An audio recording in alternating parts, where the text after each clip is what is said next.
Series grouping of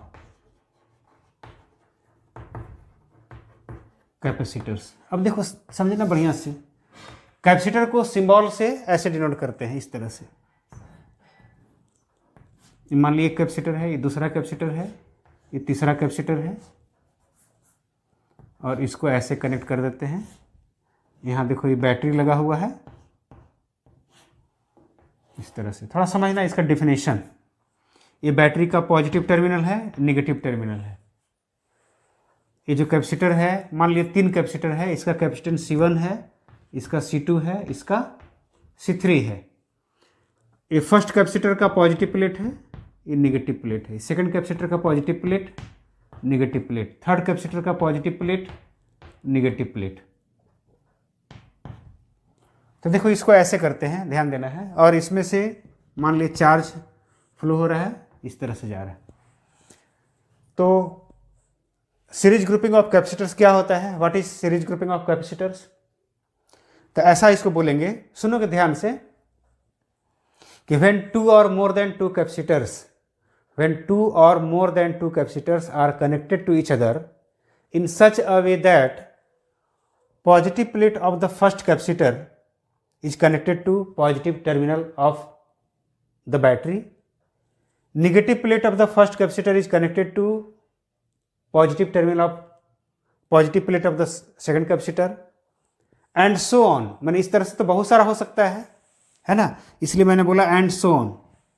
and the negative plate of the last capacitor is connected to negative terminal of the battery, then such type of grouping of capacitors is called series grouping of capacitors.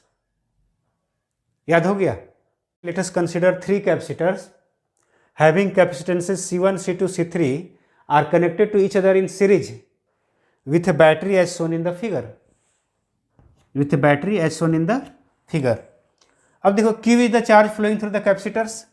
अच्छा, मान लेते हैं V1 is the potential difference across the first capacitor, V2 is the potential difference across the second capacitor, and V3 is the potential difference across the third capacitor।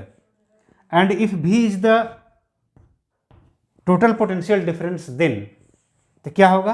तो V is the total potential difference, then क्या होगा? तो V equal to कितना हो जाएगा? V1 plus V2 plus V3। अब देखो बगल में क्या करेंगे, थोड़ा देखो मैं रफ करता हूँ, थोड़ा समझना। फार्मूला क्या है? Q equal to CV। देखो हमें करना क्या है यहाँ, what we have to find out is, हमें जो निकालना है वो क्या है कि if we replace this 3 capacitors by a single capacitor, then what will be capacitance of that capacitor, मैंने what will be the resultant capacitance of that capacitor. मतलब तीनों को अगर रिप्लेस करके अगर एक ही ठो कैपेसिटर अगर लगा दें तो उसका वैल्यू कितना होगा, ये निकालना है। तो देखो Q इक्वल टू CV, तो V इक्वल टू कितना हो जाएगा? तो Q बाई C। तो यहाँ ऐसा करते हैं, देखो ध्यान देना, V equal to Q by C है ना, तो इसको ऐसा लिख सकते हैं, Q बाई CS नाम दे देते हैं। CS इसलिए नाम दे रहे हैं कि S represents equivalent capacitance in series grouping, है ना, equivalent capacitance in series grouping. तो यहाँ हो जाएगा देखो Q बाई C1, यहाँ होना चाहिए Q बाई C2, यहाँ होना चाहिए Q बाई C3। देखो चार्ज सेम है, सभी में सेम चार्ज फ्लो हो रहा है, पोटेंशियल डिफरेंस अलग अलग है सीरीज ग्रुपिंग में। अब इसको क्या करते हैं, यहाँ लिख देना है कि वेयर CS इक्वल टू क्या बोलेंगे? तो it is equivalent capacitance, equivalent capacitance. S इसीलिए दिए हैं कि सीरीज ग्रुपिंग को रिप्रेजेंट कर रहा है। अब देखो क्या करते हैं ना कि Q को कॉमन लेकर के उड़ा देते हैं, काट देते हैं। तो Q इक्वल टू देखो Q into 1/CS equal to Q, यहाँ हो जाएगा 1/C1, 1/C2, 1/C3। Q दोनों तरफ से कट जाएगा तो क्या हो जाएगा? 1/CS equal to 1/C1, 1/C2, 1/C3। तो this is the required expression, ठीक है, when 2 or more than 2 capacitors are connected to series.